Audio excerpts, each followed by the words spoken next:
A truck is a motor vehicle designed to transport cargo. Trucks vary greatly in size, power, and configuration, with the smallest being mechanically similar to an automobile. Commercial trucks can be very large and powerful, and may be configured to mount specialized equipment, such as in the case of fire trucks and concrete mixers and suction excavators. Modern trucks are largely powered by diesel engines, although small to medium-sized trucks with gasoline engines exist in the US. In the European Union, vehicles with a gross combination mass of up to 7,700 pounds are known as light commercial vehicles, and those over as large goods vehicles. History. Steam wagons, trucks and cars have a common ancestor. The steam-powered Fadia Nicholas Joseph Cugnot built in 1769.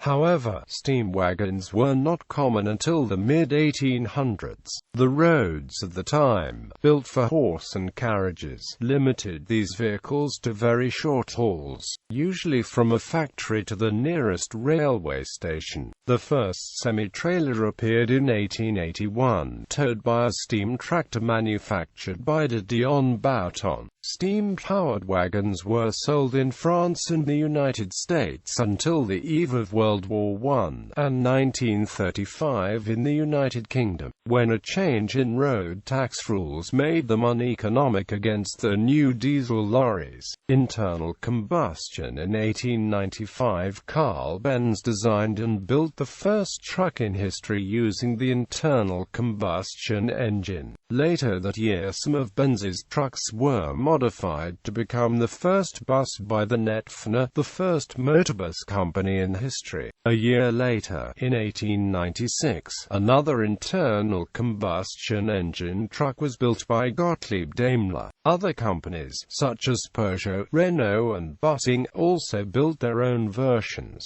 The first truck in the United States was built by Autocar in 1899 and was available with optional 5 or 8 horsepower motors. Trucks of the era mostly used two-cylinder engines and had a carrying capacity of 3,300 to 4,400 pounds. In 1904, 700 heavy trucks were built in the United States, 1,000 in 1907, 6,000 in 1910, and 25,000 in 1914. After World War I, several advances were made. Pneumatic tires replaced the previously common full rubber versions. Electric starters, power brakes, 4, 6, and 8-cylinder engines, closed cabs, and electric lighting followed. The first modern semi-trailer trucks also appeared.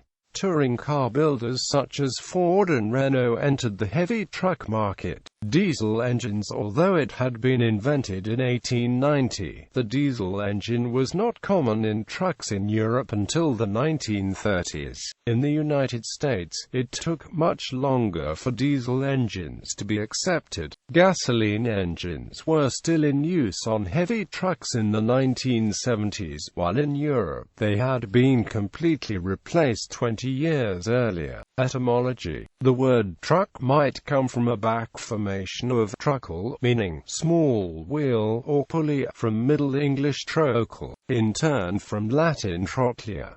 Another possible source is the Latin trochus, meaning iron hoop. In turn, both sources emanate from the Greek trokos, meaning wheel, from trechein. The first known usage of truck was in 1611, when it referred to the small strong wheels on ships' cannon carriages. In its extended usage it came to refer to carts for carrying heavy loads, a meaning known since 1771. Its expanded application to motor-powered load carrier has been in usage since 1930, shortened from motor truck. which dates back to 1901. Lorry has a more uncertain origin, but probably has its roots in the rail transport industry, where the word is known to have been used in 1838 to refer to a type of truck, specifically a large flat wagon. It probably derives from the verb lorry of uncertain origin. Its expanded meaning, self-propelled vehicle for carrying goods, has been in usage since 1911. Before that, the word lorry was used for a sort of big horse-drawn goods wagon. International variants in the United States, Canada, and the Philippines. Truck is usually reserved for commercial vehicles larger than normal cars, and includes pickups and other vehicles having an open load bed. In Australia, New Zealand and South Africa, the word truck is mostly reserved for larger vehicles. In Australia and New Zealand, a pickup truck is usually called a ute, while in South Africa it is called a bakkie. In the United Kingdom, India, Malaysia, Singapore, Ireland and Hong Kong, lorry is used instead of truck, but only for the medium and heavy types. Types of trucks by size. Ultralight trucks, often produced as variations of golf cars, with internal combustion or battery electric drive. These are used typically for off-highway use on estates, golf courses, and parks. While not suitable for highway use, some variations may be licensed as slow-speed vehicles for operation on streets, generally as a body variation of a neighborhood electric vehicle. A few manufacturers produce specialized chassis for this type of vehicle, while Zap Motors markets a version of the Zebra electric tricycle. Very light trucks popular in Europe and Asia. Many mini trucks are factory redesigns of light automobiles, usually with monocoque bodies. Specialized designs with substantial frames such as the Italian Piaggio shown here are based upon Japanese designs and are popular for use in old town sections of European cities that often have very narrow alleyways. Regardless of name, these small trucks serve a wide range of uses. In Japan, they are regulated under the Kei car laws, which allow vehicle owners a break-in taxes for buying a smaller and less powerful vehicle. These vehicles are used as on-road utility vehicles in Japan. These Japanese-made mini-trucks that were manufactured for on-road use are competing with off-road ATVs in the United States, and import regulations require that these mini-trucks have a 25 mph speed governor, as they are classified as low-speed vehicles. These vehicles have found uses in construction, large campuses, agriculture, cattle ranches, amusement parks, and replacements for golf carts. Major mini-truck manufacturers and the brands Daihatsu Hi-Jet, Honda Acti, Tata Havrai, Mazda Scrum, Mitsubishi Mini Cab, Subaru Sambar, Suzuki Carry. Light trucks are car-sized and are used by individuals and businesses alike. In the UK, they may not weigh more than 7,700 pounds, and are allowed to be driven with a driving license for cars. Pickup trucks, called utes in Australia and New Zealand, are common in North America and some regions of Latin America, Asia and Africa, but not so in Europe, where this size of commercial vehicle is most often made as vans. Medium trucks are larger than light but smaller than heavy trucks. In the US, they are defined as weighing between 13,000 and 33,000 pounds. For the UK and the EU, the weight is between 7,700 to 16,500 pounds. Local delivery and public service are normally around this size. Heavy trucks are the largest on-road trucks, Class 8. These include vocational applications such as heavy dump trucks, concrete pump trucks, and refuse hauling, as well as ubiquitous long-haul 4x2 and 6x4 tractor units. Road damage and wear increase very rapidly with the axle weight. The number of steering axles and the suspension type also influence the amount of the road wear. In many countries with good roads, a 6-axle truck may have a maximum weight of 97,000 pounds or more. Off-road trucks include standard, extra heavy-duty highway legal trucks, typically outfitted with off-road features such as a front driving axle and special tires for applications such as logging and construction, and purpose-built off-road vehicles unconstrained by weight limits, such as the Liebherr T282B mining truck. Maximum sizes by country. Australia has complex regulations over weight and length, including axle spacing, type of axle, axle group, rear overhang, kingpin to rear of trailer, drawbar length, ground clearance, as well as height and width laws. These limits are some of the highest in the world. A B-double can weigh 136,700 pounds and be 82 feet long, and road trains used in the outback can weigh 379,200 pounds and be 176 feet long.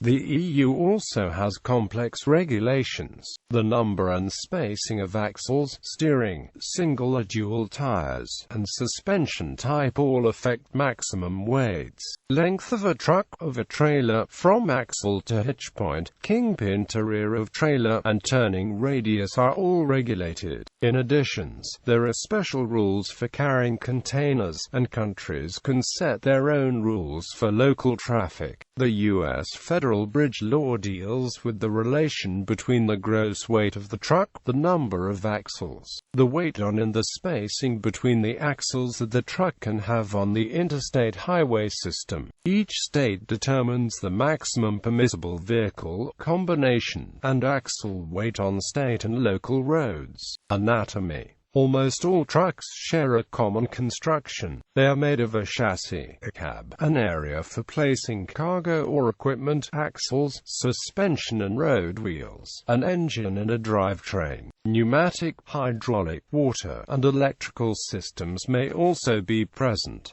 Many also tow one or more trailers or semi-trailers. Cab. The cab is an enclosed space where the driver is seated. A sleeper is a compartment attached to or integral with the cab where the driver can rest while not driving, sometimes seen in semi-trailer trucks.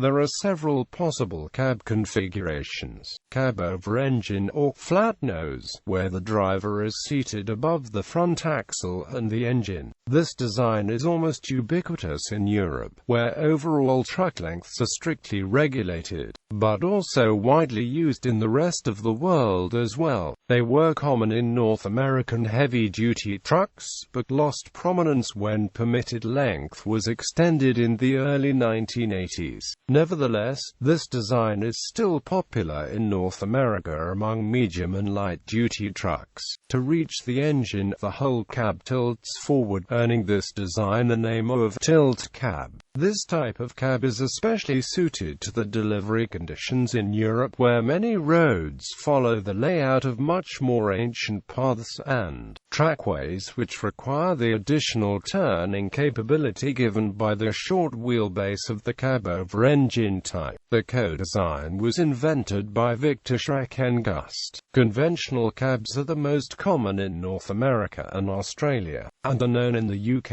as American cabs, and in the Netherlands as torpedo cabs. The driver is seated behind the engine, as in most passenger cars or pickup trucks. Many new cabs are very streamlined, with a sloped hood and other features to lower drag. Cab beside engine designs also exist but are rather rare and are mainly used inside shipping yards, or other specialist uses that require the vehicle to carry long loads such as pipes, metal rods, flat flat iron and other construction materials. This type is often custom-made from a regular cab of a truck that gets the upper half of its cab removed on the passenger side and replaced by an extended section of the bed.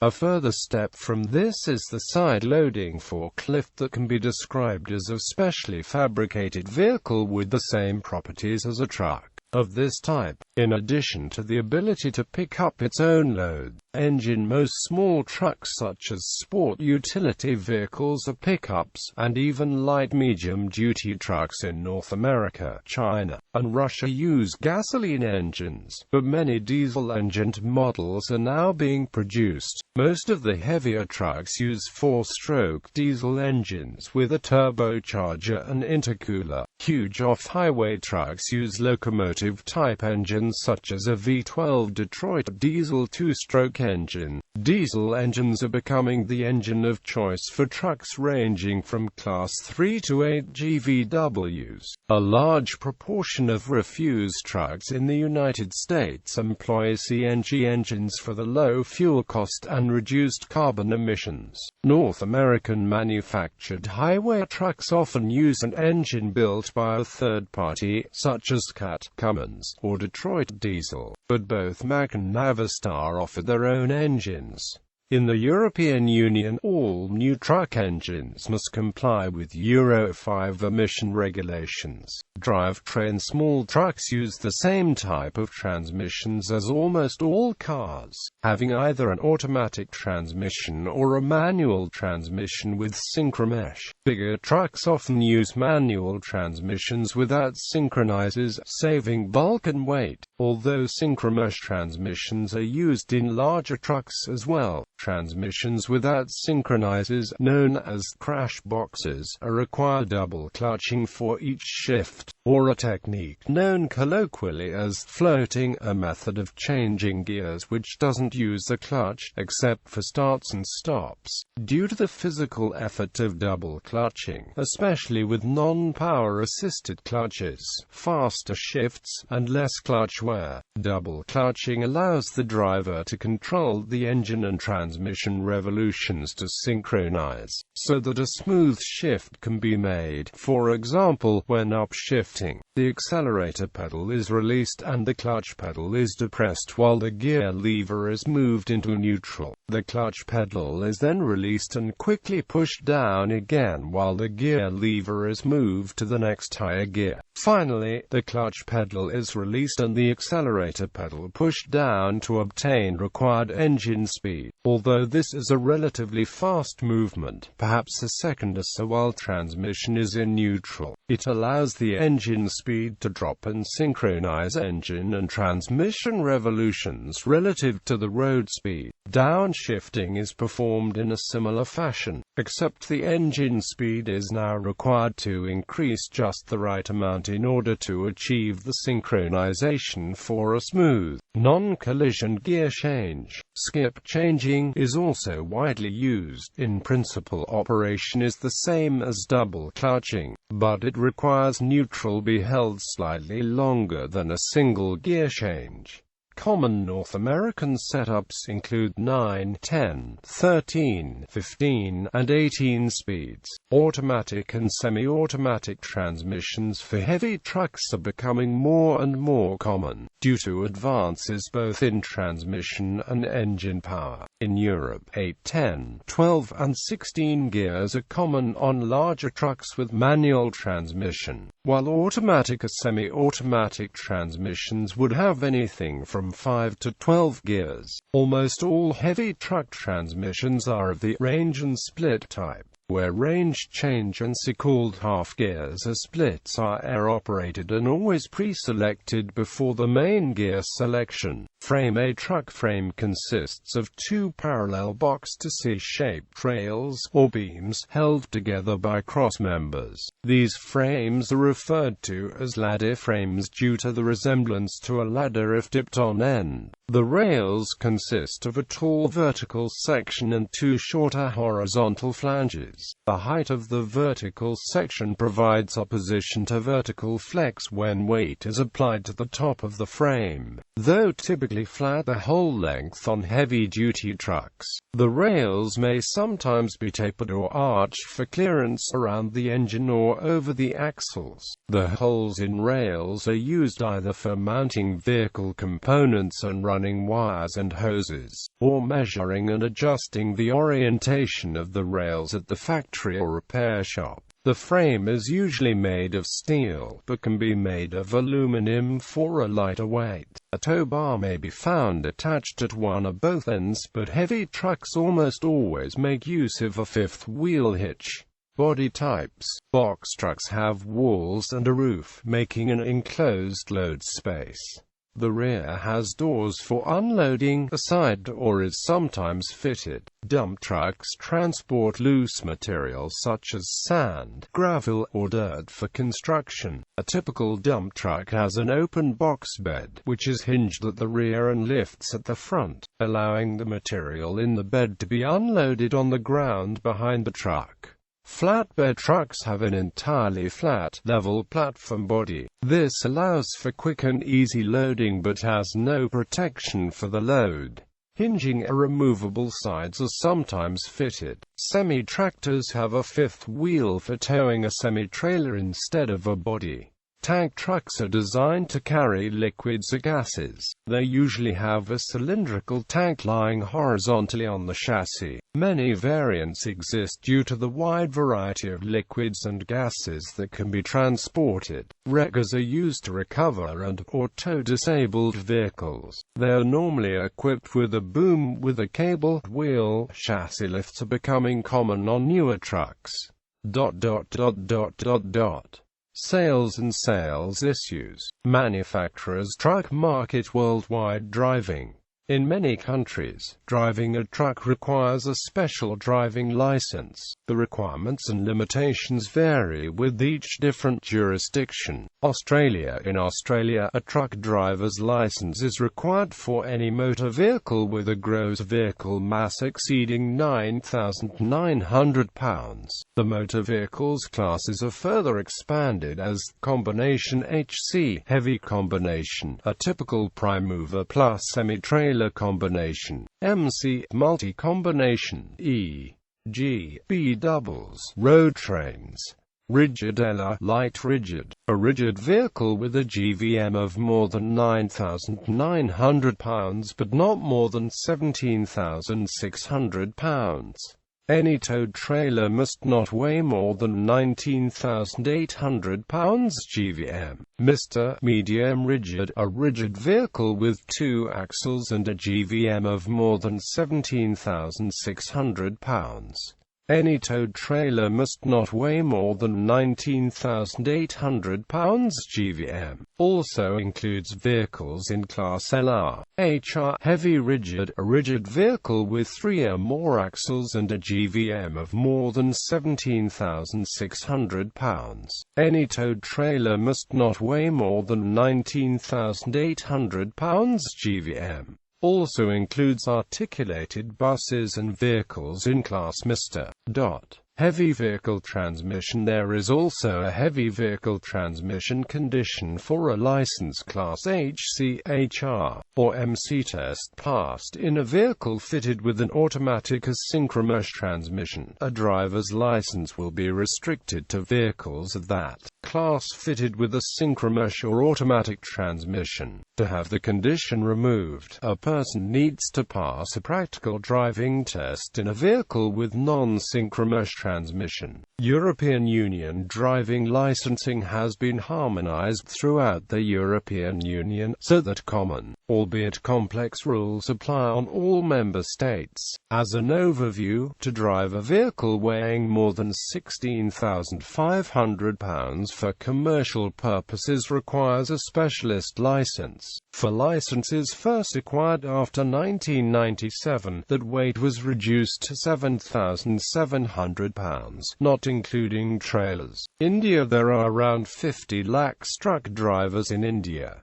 South Africa. To drive any vehicle with a GVM exceeding £7,700, a Code C1 driver's license is required. Furthermore, if the vehicle exceeds £35,300, a Code C license becomes necessary. To drive any vehicle in South Africa towing a trailer with a GVM more than £16,500, further restrictions apply, and the driver must possess a license suitable for the GVM of the total combination as well as an articulated endorsement. This is indicated with the letter E, prefixing the license code. In addition, any vehicle designed to carry goods or passengers may only be driven by a driver possessing a public driver's permit of the applicable type. This is an additional license that is added to the DL card of the operator and subject to annual renewal, unlike the 5-year renewal period of a normal license.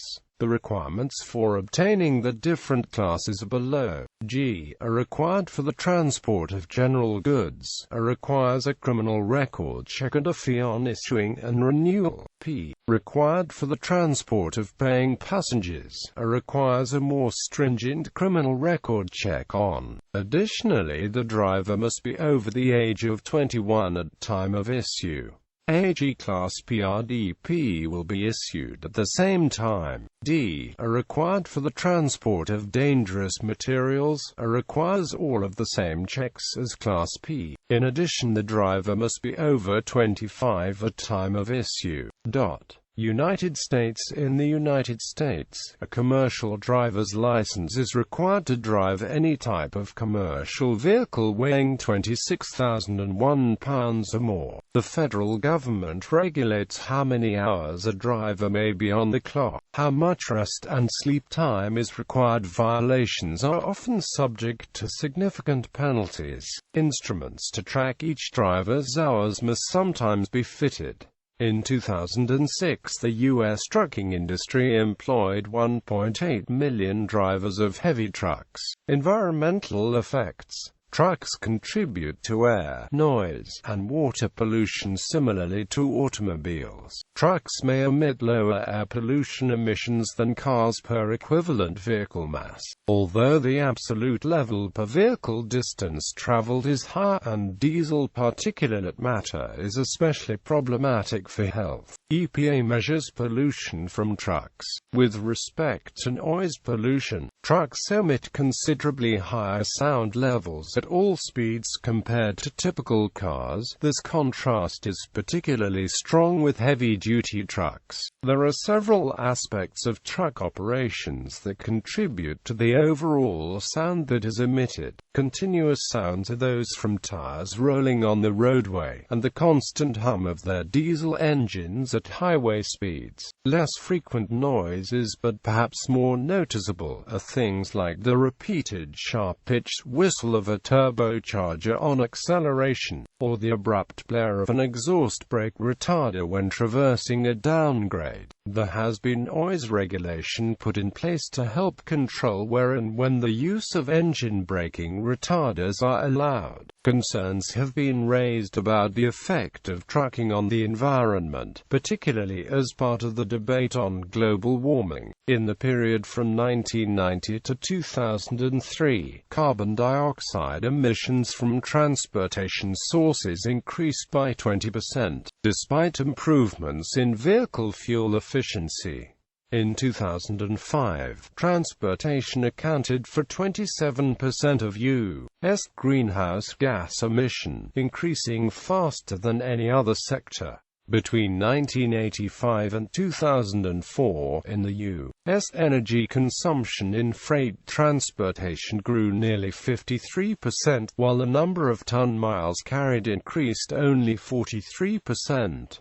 According to a 1995 U.S. government estimate, the energy cost of carrying 1 ton of freight a distance of 1 kilometer averages 337 kilojoules for water, 221 kilojoules for rail, 2,000 kilojoules for trucks, and nearly 13,000 kilojoules for air transport. Many environmental organizations favor laws and incentives to encourage the switch from road to rail, especially in Europe. The European Parliament is moving to ensure that charges on heavy goods vehicles should be based in part on the air and noise pollution they produce, and the congestion they cause. According to legislation approved by the Transport Committee, the Eurovignette scheme has been proposed, whereby new charges would be potentially levied against things such as noise and air pollution, and also weight-related damages from the lorries themselves.